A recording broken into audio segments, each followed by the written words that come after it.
You heard John Roberts ask about the origins of the coronavirus. Multiple sources say this may be the costliest government cover-up of all time by China. The belief now, you heard the chairman of the Joint Chiefs asked about it, that the intelligence was inconclusive, but there is a growing belief that the COVID-19 virus originated in the Wuhan lab, not as a bioweapon, but as China's effort to find and deal with viruses to show the world China was as good as or better than the U.S. on that front. It's believed that the virus was bat to human, and then the human, patient zero, worked at the lab, went into the population in Wuhan, and the virus quickly spread from there. China, according to sources, moved quickly to shut down travel domestically from Wuhan to the rest of China, but did not immediately stop international flights from Wuhan. These sources say the World Health Organization was complicit from the beginning, helping China cover its tracks. And that is where we begin tonight. Chief White House correspondent John Roberts starts us off. Good evening, John. You asked about this reporting tonight, got something from the president, and obviously part of the reason why the president's coming down so hard on the WHO.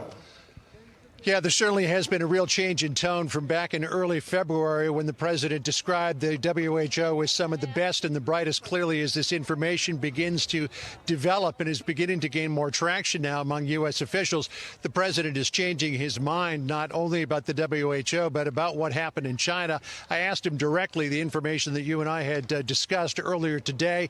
He didn't really go down the road of a concrete answer, but he did suggest that he's looking at that, and that is becoming something that the federal government really wants to know a whole lot more about, Brett. Obviously, China has pushed back about this line. The WHO came out publicly and said they were disappointed in the U.S. decision. But the president appears to be at least warming up to this line of thinking. And really, the origins of this virus become a big, big story if it all pans out as these sources are saying.